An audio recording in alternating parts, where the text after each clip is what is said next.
Hey,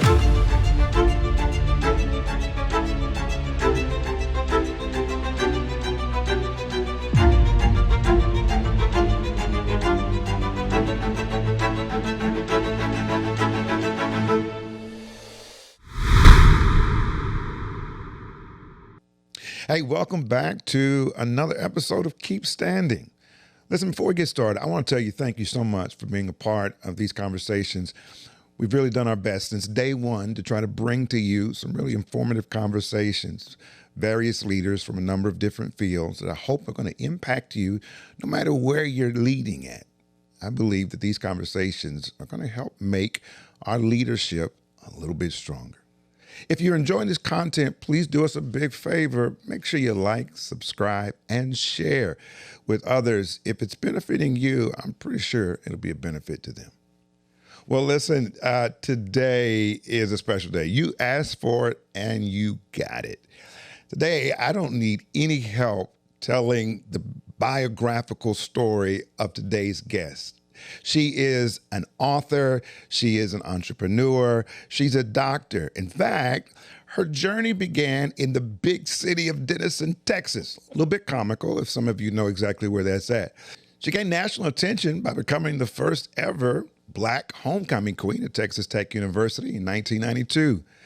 She then furthered her education, becoming a medical doctor at the University of Texas Medical Branch in Galveston. She then became the first Black female orthopedic surgical resident at Baylor College of Medicine. And then along the way, she just happened to marry this guy from Sherman, Texas.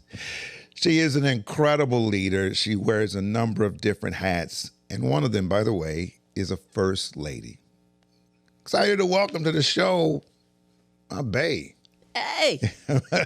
Dr. Sonya Sloan. How are you, baby? Man, can you believe we finally got to this? Finally. This is good. Thank you. Thank you. So let's jump right in because there are a lot of people who want to hear a lot of insight that you give to so many women and to so many men as well in a general standpoint. People know you best because they see you on social media. Mm-hmm. In case you haven't heard, she's orthodoc. And I have people tell me all the time that they love your social media. But what they may not see is what it takes to balance that presence as well as all the hats you wear. What do you say when it comes to telling anyone, women in particular, about what it means to balance, find balance? I think it's a facade. Balance is a facade.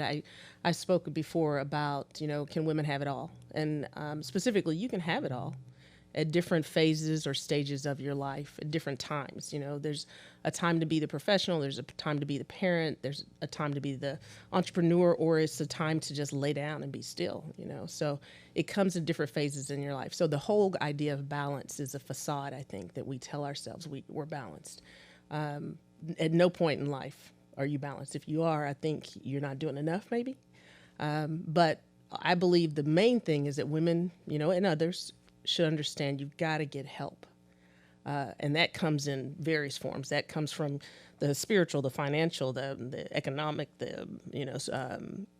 how you're doing things in the community, whatever that is. But I think getting help, and that may come in the shape of Instacart, Uber Eats, that is very popular in our house. Right, of course. You do it online.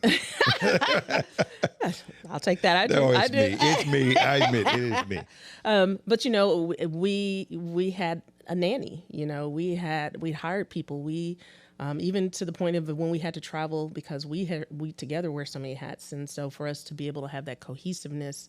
Finding the balance for us at that time was rewriting what the norm was, as well as getting the help you need. That included a therapist sometimes. That included financial advisors. That means you can't do it all. You can have it all, again, in phases of your life, but you need help.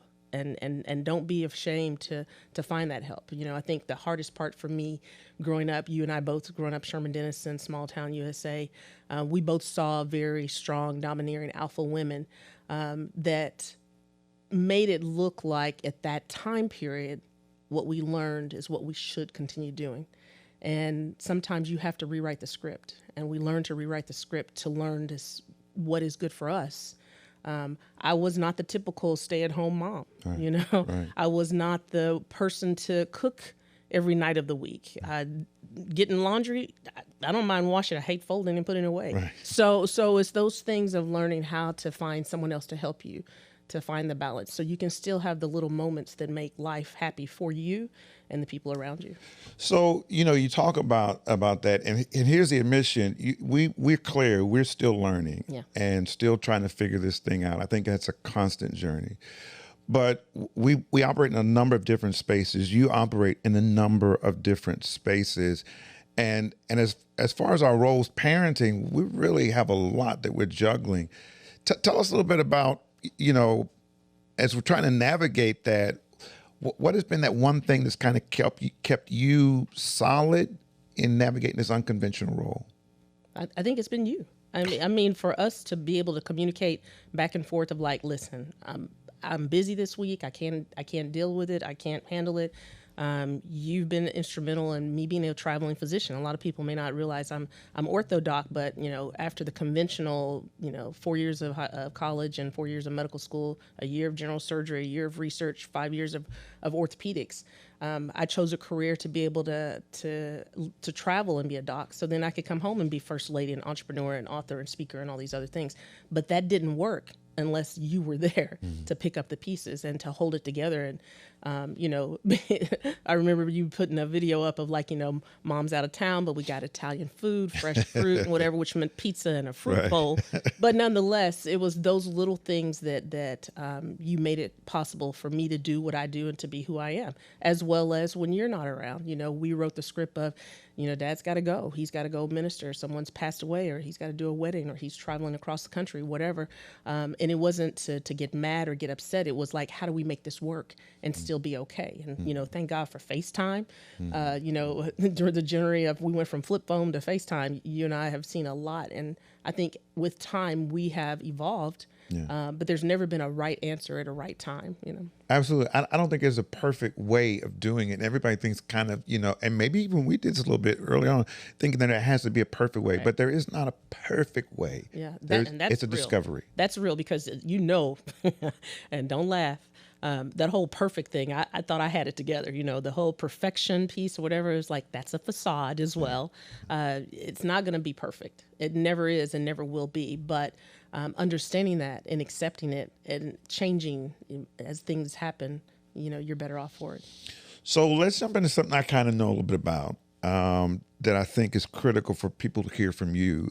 And that is, you've had to operate in a male-dominated environment. Give us just a little peek into what it meant as to be a Black woman in a space dominated by white males and trying to prove your ability. That's good. For those that don't know, orthopedic surgery, that's broken bones, hip replacements, trauma, that kind of thing, putting plates and screws in. I deal with drills and hammers and that kind of stuff. But Black women make up less than 0.7% of all of the 32,000 orthopedic surgeons in the country.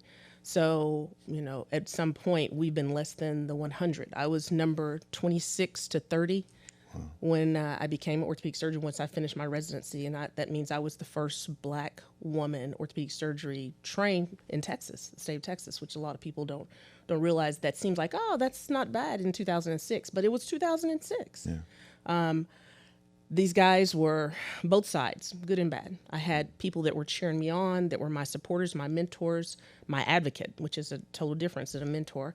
And then I had the ones that I'll never forget the day I walked in to his office. I was doing a joint replacement, and you usually do these 3 to 4 months at a time, and halfway through the process. So it's not like I'm going back and quitting, and I'm definitely not going to start over. So he said, I think, Sonya, that orthopedics is just not the place for you, and that we've in fact looked for something else for you, and we think you'd be great pediatrician or maybe rehab medicine. I've even made a couple of phone calls for you, and I think that your husband would be so much more proud to have you at home more often, and it's still a great life. You can still make a couple $100,000, but maybe ortho's not for you.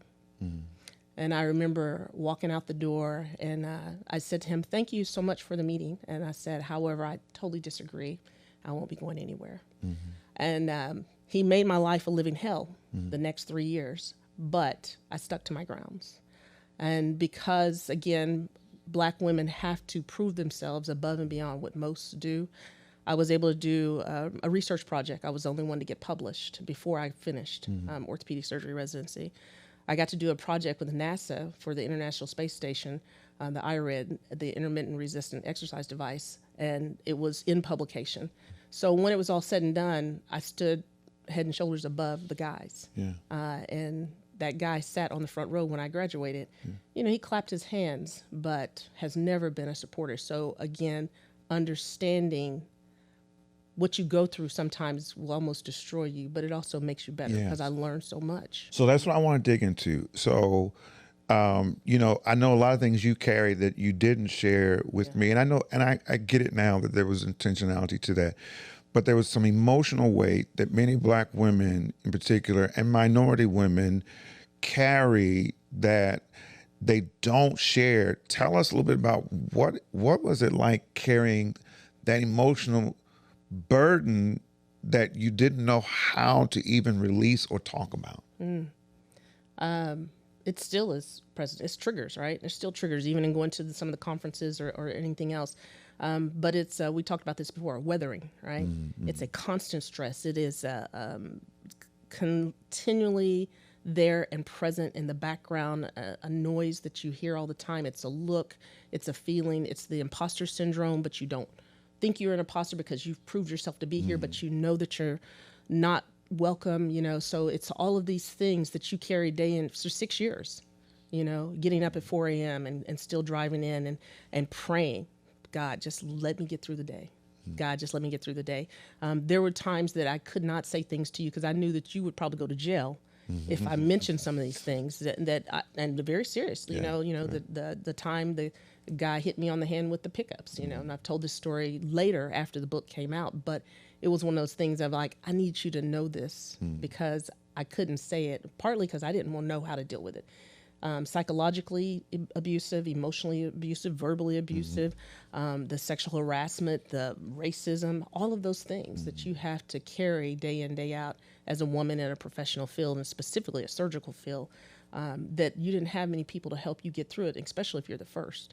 And so we still have a lot of firsts in this field and in surgery as well, and some in medicine that have to play the boys club. You know, you got to play the game. And I know you hate me saying that all the time. I don't want to talk about playing the game. It's like, no, there's a game that you have to play, and it's learning those rules. And that's why I wrote the book, The Rules of Medicine, to specifically help people deal with the things that are not really spoken, but everybody understands. You maneuver in a lot of different circles. You know, again, from the operating room to the football field and working the concession stand to being a first lady at the church, leading Sloan STEM program. How do you maintain a sense of kind of authenticity as you maneuver through all those different spaces? They want you to be this, they want you to be that, they want you to be this. Is there a challenge there? Maybe it's not. I think because you do it well. I'll admit there's a challenge, and it's not easy. I'll admit that. The challenge is one is boundaries. You know, learning to say no, when to stop. Otherwise, you get burned out. And then the other one is really, and you taught me this as well, was having a true mission. You know, when we first came to Houston, I'm in medical school, and you know, you were finishing law, and then went into ministry and some other nonprofits that you work for. You talked about not having mission drift, and that stuck with me. You know, you can't have a mission drift. And so as long as you know what your purpose is, and my purpose has always been, Sonya and my family, that comes first and foremost. And that's the spiritual, that's, you know, my relationship with God. STEM, which because that's brought me to the table, or surgery, if you will. And then somehow paying it forward. Those are the things I believe in. So long as if I don't drift from my mission or what I believe is my mission in life, then I can say no to, I'm not doing basket weaving this week. That's just not my forte, you know. Or, you know, I really would love to help you I have all the time students inbox me and like, can you mentor me and whatever else? Like, yeah, but I'm not a plastic surgeon. I don't know how to do that. I can help you on the surgical side, but that's not me. And I have to say no, because a lot of them will come at you. At the same time, in ministry, at the church, they will come with their own agendas and their own goals and whatever else. But if it doesn't line up with the mission of the church or a passion of mine, I have to say no. So boundaries, definitely. I said something that stuck with you? All the time. Say it again for the people in the back. In the background. I'm glad we got this on tape. All right. So listen, you talk about these boundaries. What's the toughest part about putting up boundaries? When you're a empath, you feel everything and everybody, and my gift is discernment. So therefore, it's hard for me to say no. A lot of times, it's like I have this yearning to help people, and then we talked about the past, who we've seen. We've seen, like your grandmother and my mom and your mom and the women in the church, the Black church. I always saw them making a way and doing everything, and so that mindset of almost being the people pleaser, I've had to learn to shut that off, and that's hard because not everybody can take you when you say no. Or they think that you're being mean or rude or whatever else. But I've got to be okay with that, because otherwise I'm the one that has to do the work, and I'm the one that suffers, because I'm going to go all in and make it excellent on whatever level it is. And so learning to stop being that martyr, if you will, so everybody else can be happy, turning it off. Yeah. You people really gravitate to you because you are Fix It. You are Mrs. Fix It. It's what you do. It's what you do. Yeah. and typically when people ask you say yes. But is there part of you that sort of feels like, man, it's always everybody else but me? That's so good. Yeah, definitely. I think in this season in my life right now, I'm 50 plus, and trying to get it. 41. My bad. Come on, baby. Okay. Yeah, okay. You got me distracted. Come back. I think it's a season in my life where, the legacy living, and again, being very strategic in what I do, and making sure everything I do now is for my happiness, for my family's happiness, and that it's going to leave a mark on what, God will be pleased with. So it's different now. It definitely, once you cross that 50 line, it's a little bit different of like, I ain't got nothing to prove anymore. I really don't. Yeah. And I'm okay with that, Yeah. So, yeah. People see you and you've got a presence on social media, but a lot of people don't know, again, all the things that you do and what it takes to be you and what it takes to be you behind the scenes. Burnout is a reality and people get tired. And what's it like for you? It's a trending topic. How do you approach it? How do you manage it? Have you dealt with it? Any encouragement? Burnout, I think at some point during COVID, after COVID, because I was working so much, and that scarcity, that fight or flight of we had no clue of what was about to happen and that kind of thing. After that, I think I did have a little bit of burnout and a major depression that, seeing my therapist and talking through some of those things and trying to find another way of living, if you will, without fear. So burnout is real, definitely. I think the dangerous part of burnout is not recognizing it, because I keep going. And sometimes it takes you or my therapist or one of my friends to be like, you're not well. You need to sit down somewhere, take a break.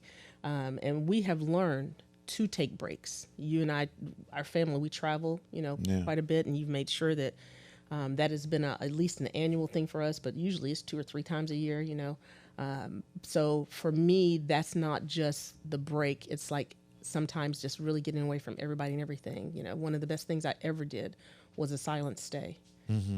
Literally going into a mountain, secluding myself, no devices, no people, no talking, and just turn off for 4 days. And to come out of that was just revolutionary of like what you could do to silence your brain and actually be at peace. So I know how to do it, but it's hard to get out of the rut of day in, day out and pull yourself out of it just for a minute to get back to a point where you're healthy again. Yeah.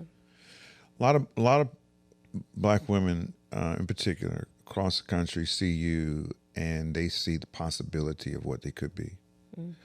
And again, your journey is so inspiring to so many people.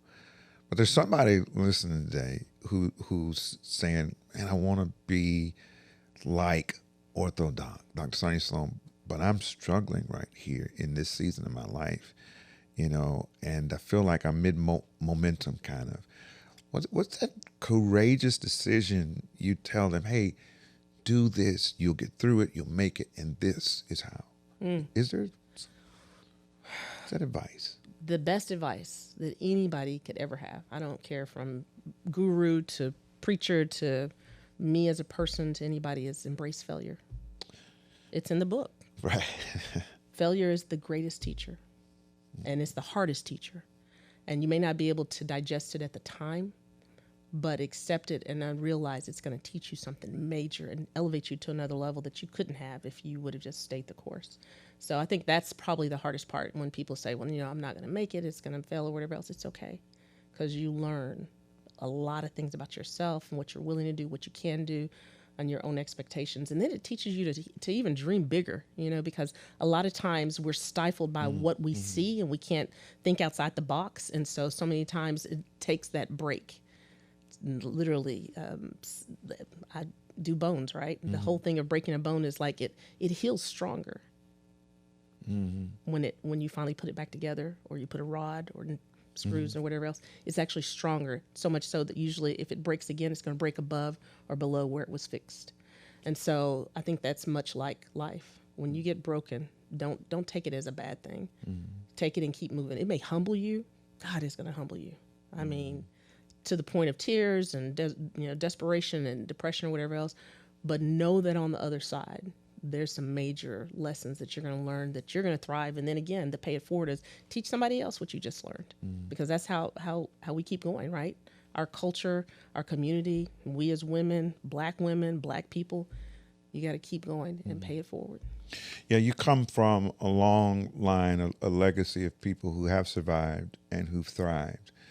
And so I think that's so important. There's another side to this. Whatever season you're in, keep going. Keep going. Well, you wrote a book. Standing. Keep standing. Yeah. You wrote a book called The Rules of Medicine, and I watched you go through that process. Tell us a little bit about that.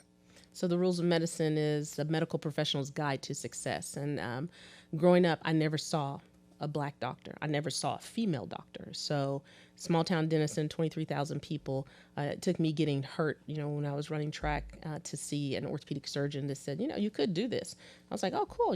My mom was a nurse. I was in and out of the hospital. And so loved orthopedics just because it was like you break it, you fix it, and people get better and you move on. And so there's not a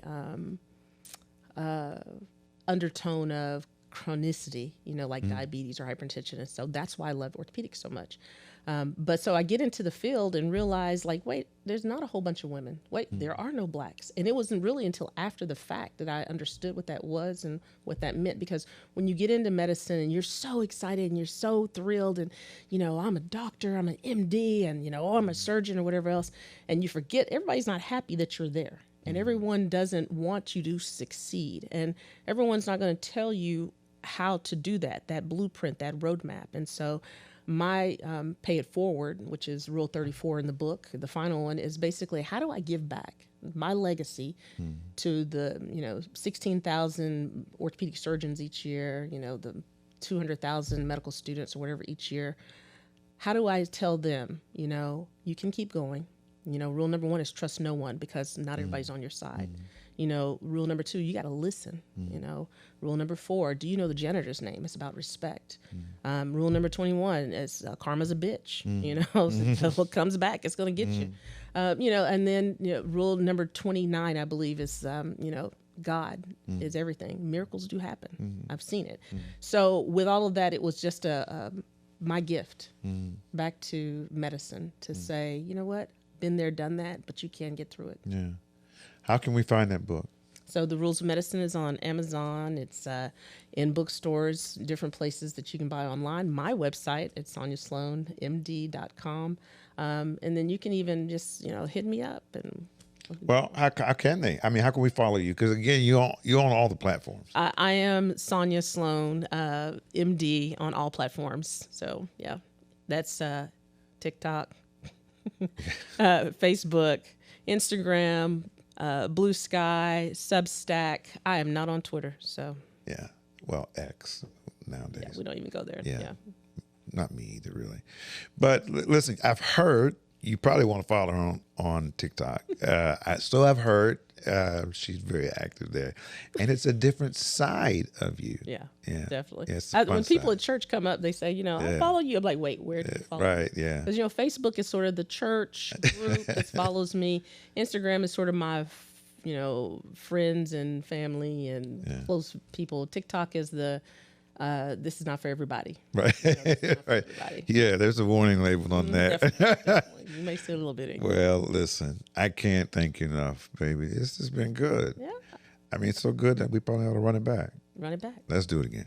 Hey, listen, I hope you've enjoyed this. We're going to come back and do it again in another conversation. But I'm grateful for you. As always, I want you to make sure before this is over that you like, subscribe, and share this content with others. Tell them what's happening. We keep standing. Well, can't wait to see you again. Until next time, keep standing.